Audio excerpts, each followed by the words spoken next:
Après la chute de Minova, la société civile réclame au Sud Kivu le ministre de la Défense et le chef d'état-major du FARDC.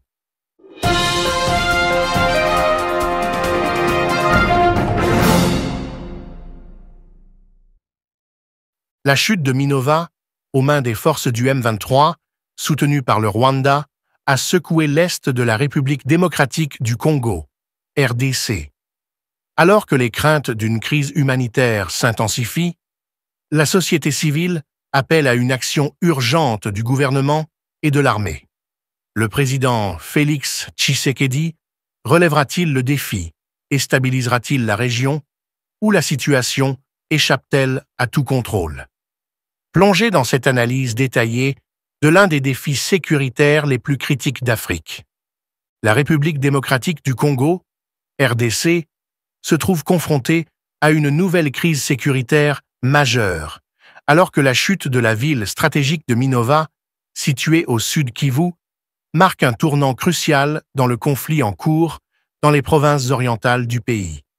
Minova, perchée sur les rives du lac Kivu, est vitale pour les opérations logistiques et d'approvisionnement vers Goma, a été prise par le groupe rebelle M23, apparemment soutenu par les forces rwandaises, M23 RDF. Cette perte importante fait suite à des combats intenses à Masisi, au nord Kivu, aggravant encore le paysage sécuritaire déjà fragile dans la région. La capture de Minova a exacerbé les craintes d'un éventuel encerclement de Goma, un centre urbain crucial de la région. Les implications sont graves. Perturbation de la navigation sur le lac Kivu, une route d'approvisionnement clé et aggravation d'une crise humanitaire déjà dévastatrice. Des milliers de déplacés fuient les zones de conflit, tandis que ceux restés derrière endurent une insécurité accrue, des difficultés économiques et le spectre de violence supplémentaire. Les groupes de la société civile locale expriment leur indignation. Dans un communiqué fermement rédigé, publié le 21 janvier, la coordination provinciale de la société civile Forces vives du Nord Kivu a exprimé sa consternation face à l'incapacité du gouvernement à empêcher la chute d'une ville aussi stratégique. Leurs revendications sont urgentes et sans ambiguïté. Le déploiement immédiat de hauts responsables militaires et gouvernementaux, y compris le vice-premier ministre et ministre de la Défense, ainsi que le chef d'état-major général sur les lignes de front. Les organisations de la société civile ont également appelé à un renforcement de la surveillance de la conduite militaire dans la région. Les accusations de mauvaise conduite, allant du harcèlement des civils à la négligence sur les routes d'approvisionnement clés, n'ont fait qu'alimenter la frustration publique. De plus, des appels de plus en plus nombreux réclament une punition exemplaire des officiers et soldats accusés d'avoir abandonné leur poste face à l'avancée des forces rebelles.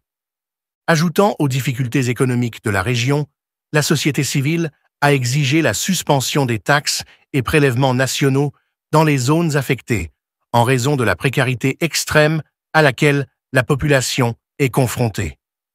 Pour beaucoup, payer des impôts est devenu un fardeau insupportable au milieu du chaos et des déplacements causés par les hostilités en cours.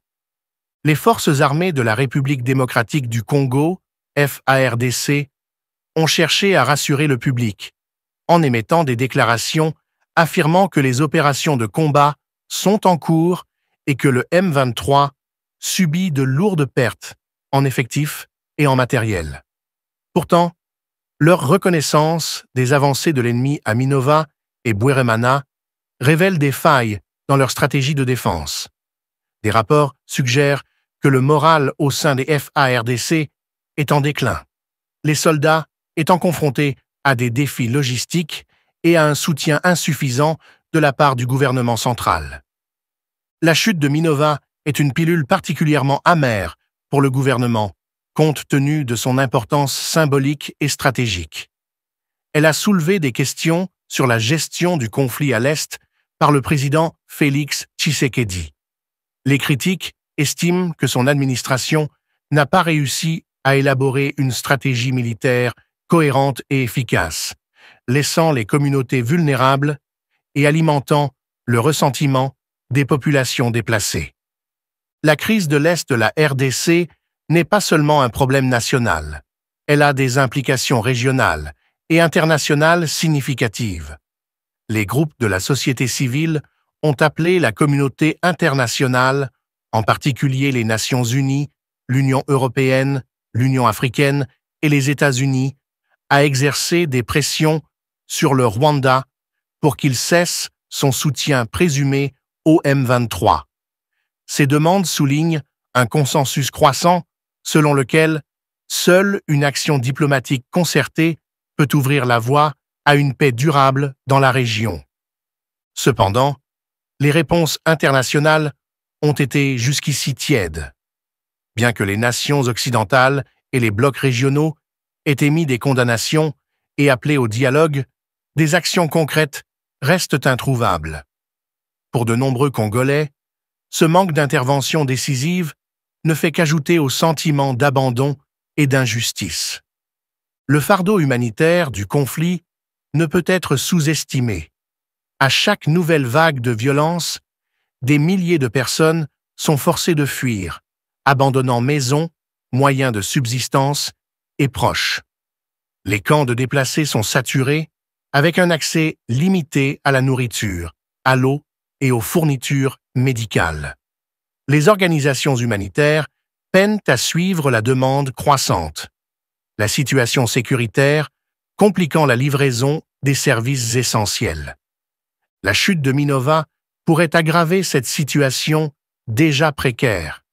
Si le M23 avance davantage, des routes d'approvisionnement critiques seront coupées, plongeant la région plus profondément dans la crise.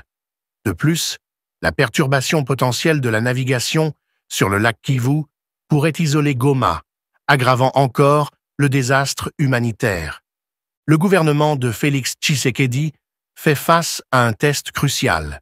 La confiance du public dans son administration s'érode rapidement à mesure que la crise s'aggrave. La demande de la société civile pour le déploiement immédiat de hauts responsables et de renforts logistiques reflète une impatience croissante face à l'inaction perçue du gouvernement. Pour Tshisekedi, les enjeux n'ont jamais été aussi élevés. L'échec à résoudre la situation de manière décisive pourrait avoir des conséquences profondes sur son héritage politique et la stabilité de son administration. En revanche, une réponse robuste et efficace pourrait restaurer une certaine confiance du public et démontrer son engagement à protéger la nation. L'implication présumée du Rwanda dans le conflit a ajouté une couche de complexité à la situation. Les accusations de soutien rwandais au M23 ont attisé les tensions entre les deux pays. Beaucoup de Congolais considérant Kigali comme un agresseur direct. L'appel de la société civile à une pression diplomatique sur le Rwanda souligne l'urgence de traiter cette question au niveau régional et international.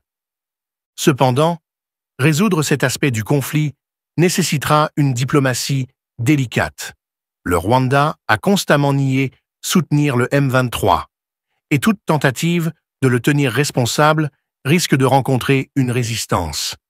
Néanmoins, l'incapacité de traiter ces accusations risque de perpétuer le cycle de violence et de méfiance dans la région.